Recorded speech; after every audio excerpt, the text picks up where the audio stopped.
So at the moment, I'm preparing for teaching a retreat together with Ayya Bodhi and Ayya Santacitta, New Year's retreat, which is going to start on the 29th. And I think maybe a few of you will be on that retreat. And it's going to be about the four immeasurables and the boundless heart mind. And while I'm doing those preparations, I was also listening to a series of talks on Mary Magdalene by a contemporary Christian mystic, and she's called Cynthia Bourgeois. She lives on the East Coast. And while I was, doing those preparations and listening to her, this was interviews actually, 8 interviews on Mary Magdalene, I really noticed the similarities, which is in the Christian tradition is called Agape, which is the word for unconditional love, and in our tradition it's called Metta. And the way how she was speaking about Agape reminded me in many, many different ways about, how we speak about Metta and how true Metta comes about. And I wanted to kind of share with you a few of the things which I learned. And in this series, she speaks about, Cynthia Bourgeois speaks about the transformational relationship between Jesus and Mary Magdalene, which there's many different opinions on what happened at that time. And she has studied like the scriptures and also material which for a long time hasn't been available and is available now. And she says, that agape, which is unconditioned love, is eros, which is passionate love. Agape is eros raised to the power of gnosis, and gnosis is insight or awareness. And I think we could do just the same equation with metta, saying, metta is desire or tanha raised to the power of awareness, or satipanya, mindfulness and wisdom. And so they're both a product of alchemical transformation of which happens either in one life or over many lifetimes, where we really face up to the fire of how it feels, desire of wanting or not wanting something, and then really standing in that fire and being cooked in it. And if we really have that capacity to do that, then we don't lose the juice, we don't dry up, but it's like it's a cooking, where the juiciness is conserved. And through opening to that experience and through going through it, going forward, going, not stopping, not turning away, not turning back. And so Cynthia Bourgeois described that Mary Magdalene's relationship with Jesus has been like that. And this transformative power of true meeting, one's experience. And in the scriptures, that's called, in the Christian scriptures, it's called perfect meekness. It's probably not a very popular word these days. We would call it maybe patience or humility, to really be where you are and bearing with that burning. And in terms, of the Buddhist scriptures, that's what tanha is all about, that thirst or craving or desire for something which we don't have, or something which we don't want, the not wanting, the not the contraction against something. And in the Buddhist teaching there, we speak about 3 versions of this tanha, which can also be translated as thirst. That's the literal translation of the word tanha. Kama tanha, sensual craving or sensual desire. Bhava tanha, craving for existence or craving for a certain way of being. And vibhava tanha, craving for a certain way of not being. And for example, in the German language, the word for desire or for passion is Leidenschaft. And if I literally translate that, it means suffering creating. Leiden is suffering, and Schaft is schaffen, to create something, to make something happen. So it's a very literal translation of what's happening, that this wanting or not wanting something creates suffering. Leidenschaft. And passionate, in terms of an adjective, is like leidenschaftlich. So to have a relationship to something which creates Leiden, which means suffering.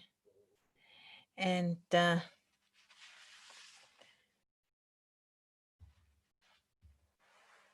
if you really have the capacity to really be with it, then that suffering is very transformative. And if we can really face it and really experience it very deeply, tasting it, so to say, then a letting go will happen as a natural response. But if we keep it at arm's length, or if we distract ourselves in many different manners, we can do that, then it never really comes to the natural fruit of the full experiencing it, which would be letting go. And that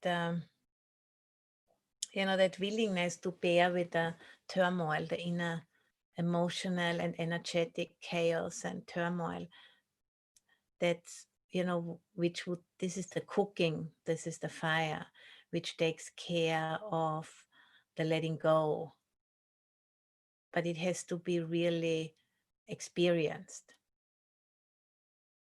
And we as like Homo sapiens, we have the capacity, that it's even in our name, basically, because sapiens comes from the word sapere, which means to taste, which means to really personally experience, like the same when you would like to know how honey tastes, for example. Even you read a whole big book about it, you don't know afterwards really, but if you take a spoon, you know. And the same with that alchemical process of transforming thirst or wanting into like a much wider way of experiencing, which is unconditional, that only can come through that tasting it, and making oneself available for all of the repercussions which that has, in the body and in the mind. And that requires a lot of courage, I think. And hearing about those who have gone before us, who have had that courage, and then came out at the other end of the process with a lot of capacity to embrace the way things are, and then being able also to communicate about that process, so that we might develop the faith in our own capacity that we can also do that, because they were just human beings like us. And there's even the Tantric tradition, which is like part of Tibetan Buddhism, but also of, I think, some other traditions also have Tantric practices. They intentionally, use that energy of desire for transforming uh, the practitioner into, increasing ways of, seeing things in a bigger context. And where one uses another person or another situation or something, where one feels really inflamed about that, really wanting to have it, and then using that as a basis for practice intentionally through like a strong discipline. The paradox of creating freedom through submitting to a discipline, because it looks like on the first thought, it looks like, how can that work, to really put yourself into a tight container, how can that produce a freedom? And it's more like, it's when you take a kind of protective clothing, for example, so that you can enter a space, which you could not enter without that. Or, climbing a mountain where you have certain kind of ropes and harnesses and all kinds of equipment, so you can dare to go into a situation you normally can't um, can't stay balanced. And that's what this kind of discipline, can provide to people who are mature enough to really use that. And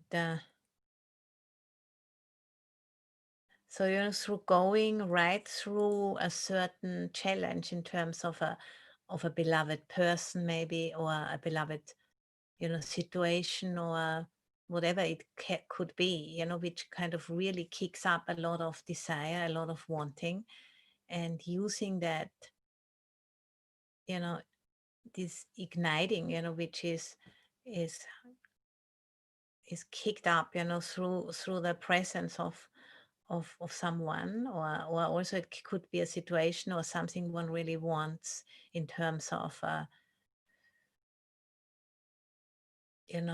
state of being, and using that inspiration and that desire for it, using it as a gateway for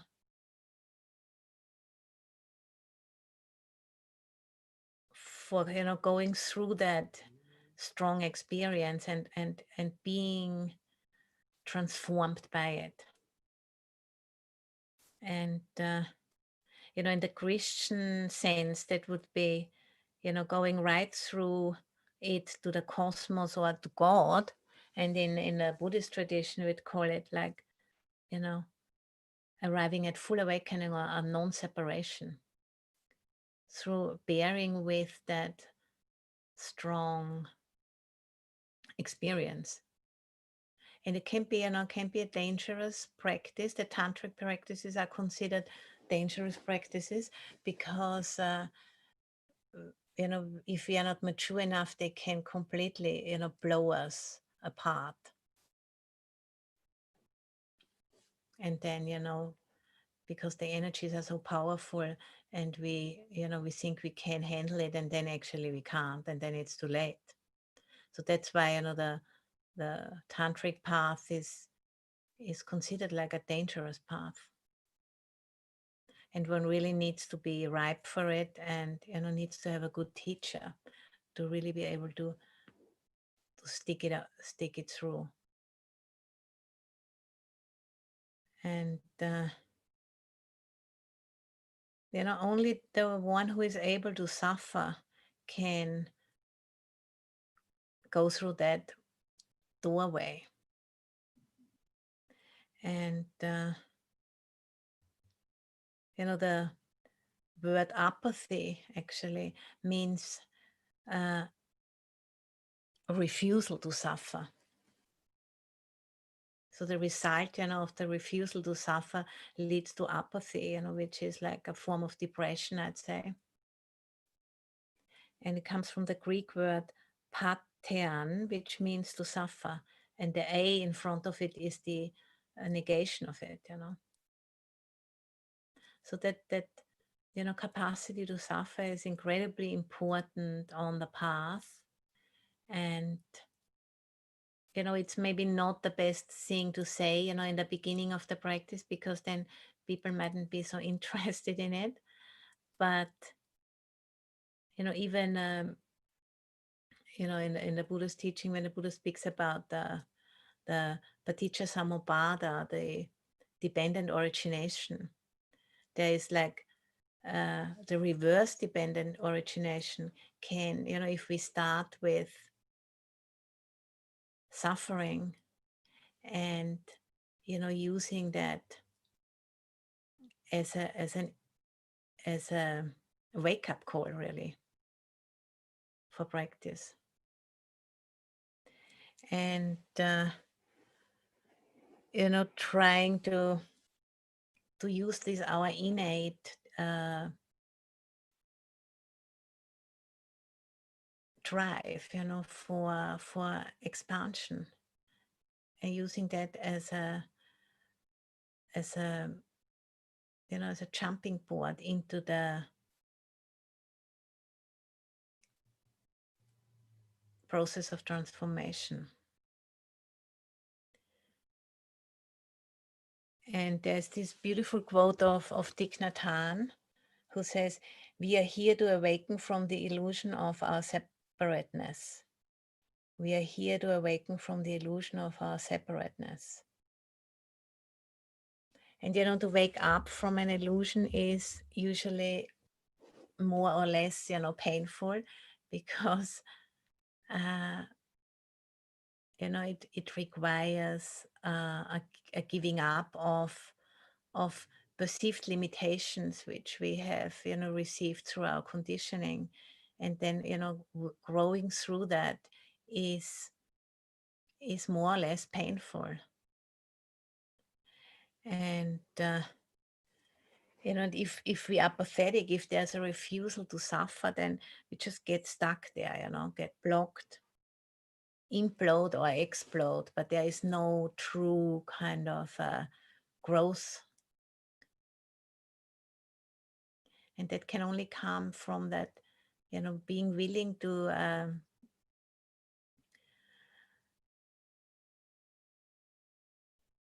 to submit to a discipline.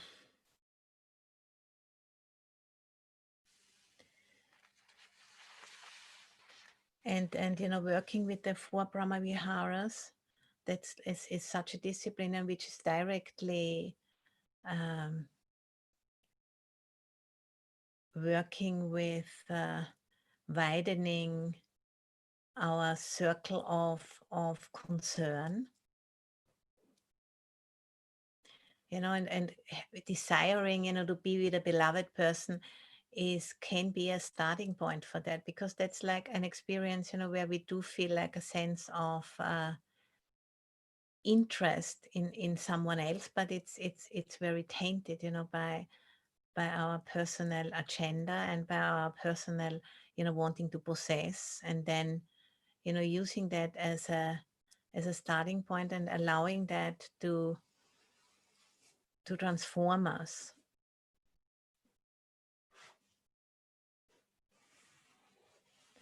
And then, in the practice, like really taking an interest about, how the mind and how the body feels if we really want something very much. It's not very pleasant, really. And then, if we are having an experience of an expanded mind in the Brahma Vihara practice, to just really reflect on how different that feels.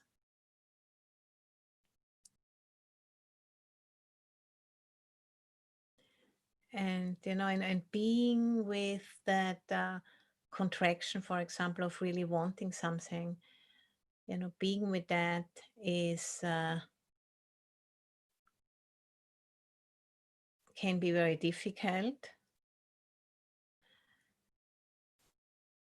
but it's where we need to need to start. There is just no other way to really, kind of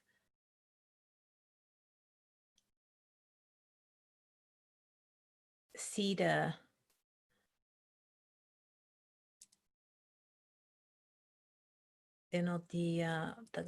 kind of tightness and the narrowness of such a mind state.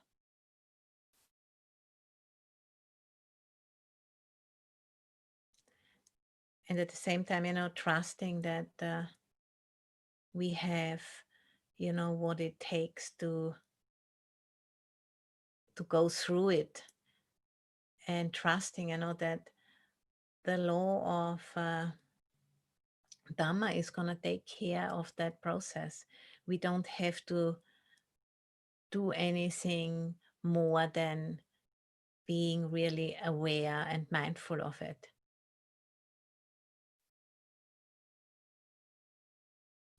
And once we really have experienced that clearly, then it's like touching a hot coal. The hand automatically lets go of it. It does not hold on, because it has experienced the burning. And the same we need to do in the meditation as well, the burning of the heart, the burning of the mind, and really experience the drawbacks of that.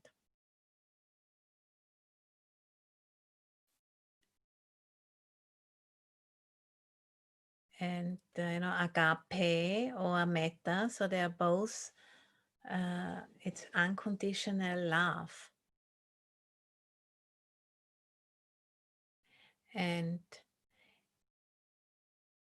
what that does, it opens the heart.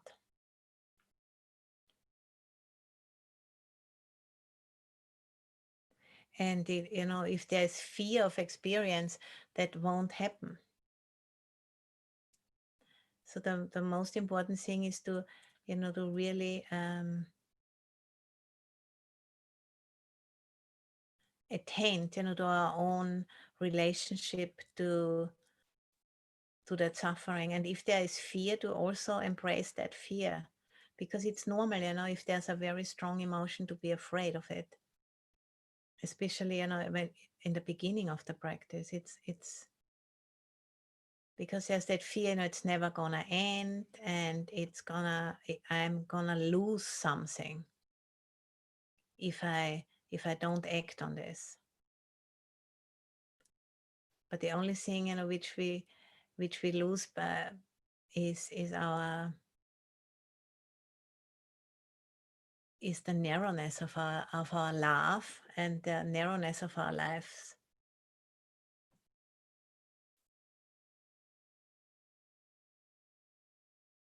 And I must say, I can really remember from my own practice. For example, my first teacher was Ajahn Buddhadasa, and he was like 50 years older than me, or 55. So it was a safe relationship, to a grandfather.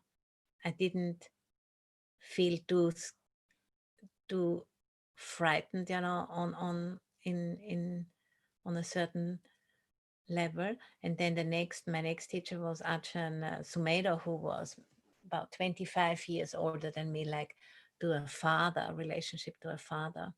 That also was okay. But then, I got a teacher, a Tibetan teacher, who was younger than myself, just like a few years. So I could not relate to him as a grandfather or as a father, but he was more like a man I could have had a relationship with. So that was very scary for me, to have a powerful teacher who was neither a father figure nor a grandfather figure. It brought up a lot of fear of my own, yearning for relationships.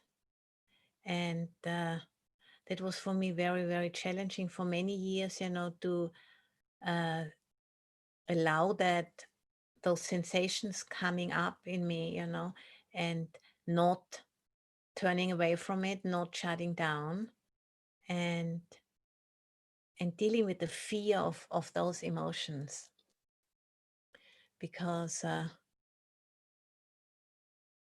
that was very scary for me. And but I have survived it because I'm here, as you can see, and it has been extremely, good for me, because I think it forced me, to face certain things in myself which I would have never voluntarily done. So I'm very grateful that that happened, because it was a very narrow um, pathway to get through, because it was very overwhelming a lot of the time in the beginning, and then over the years it started to just I started to get used to it, and I lost the fear of it. And then through losing the fear of it, the attachment was started to kind of get less and less. The letting go just started to happen. And then what maybe 10 years earlier, almost, was overwhelming, where I just felt like, God, I'm going to faint if I go into that room. And then like some years later, it was no problem. But to go through that very strong process is the price, to pay for that. Yep. I think that's what I wanted to share. And I brought also the book again with those poems which are inspired by the Therigatha, the poems of the early Buddhist nuns. And there is, at the end of the book, is a poem by Sumeda, and it's a very long poem, so I'm just going to use the last few lines. And she says, "The path will go on, rising and falling like a song. And in the end, you will find yourself as one lost at sea finds herself finally washed ashore. Listen, can you hear that? The sound of the wind in the leaves, like a wave coming on. Go on, shake up the world, set yourself free. Go on, shake up the world, set yourself free." That's what it takes, I think, to set yourself free. You have to allow your whole world to be shaken up many, many times. Yeah.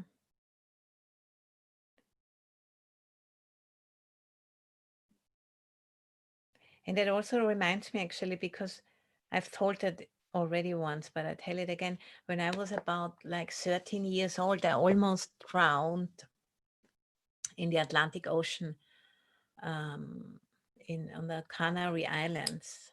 And there was some kind of a freak wave or something which took me and my brother far out into the sea, and we couldn't get in. There was like a belt of very high waves, and we kind of couldn't get over it.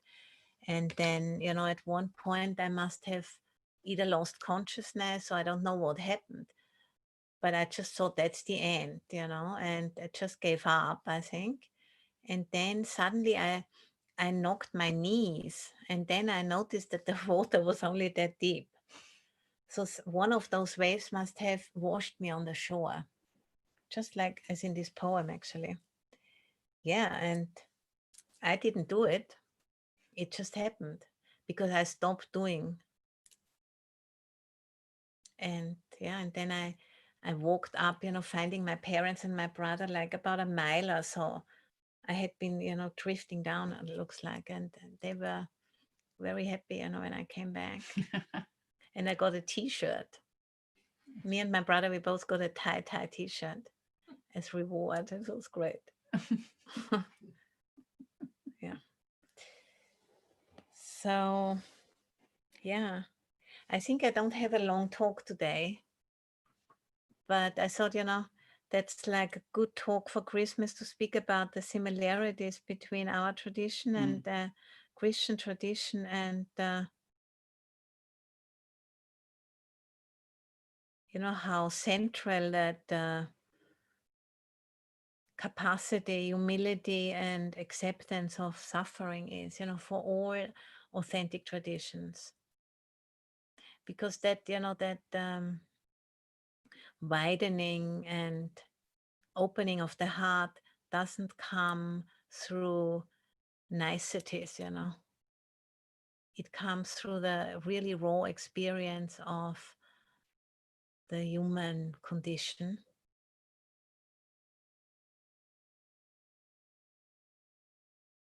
And all of the paraphernalia which each of the practices, offers, or the religions, let's say, is a different skillful means to be able to stand it.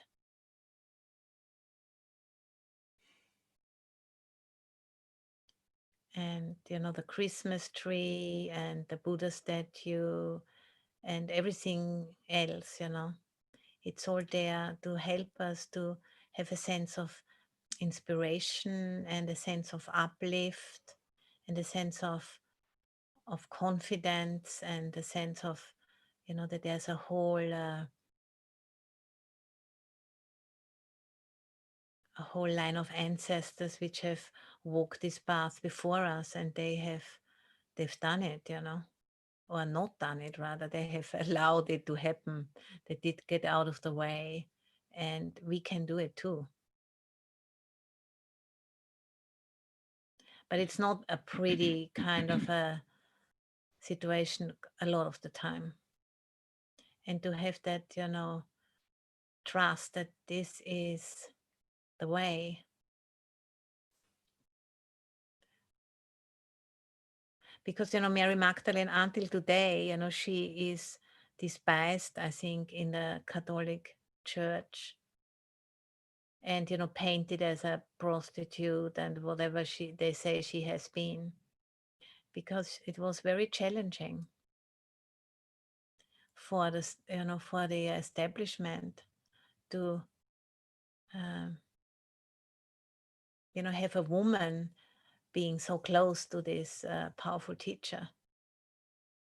And she's called, the apostle of apostles, because they say, she was the closest in her realization to Jesus. She was the closest who has understood what his message was, because she had that,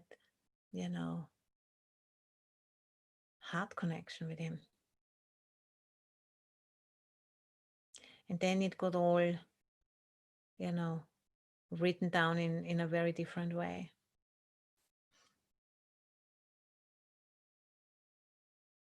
And, in Buddhism, we are kind of more lucky, I think, we didn't have that kind of a depiction, but also the nuns, have been having a hard time also.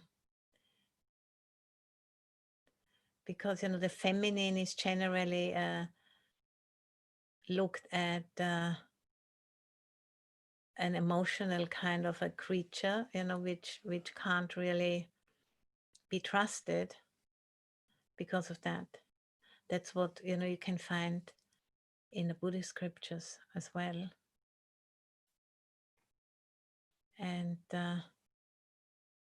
in reality, it's exactly that capacity to allow emotions to be what they are, and not shutting down, is a very central.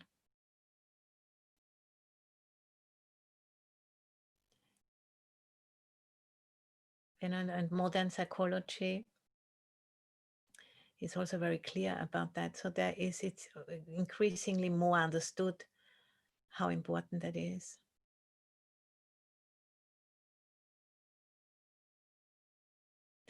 So I think I'm gonna end here, and maybe just, repeat those lines of the poem one more time. The path will go on, rising and falling like a song, and in the end, You will find yourself as one lost at sea finds herself finally washed ashore. Listen. Can you hear that?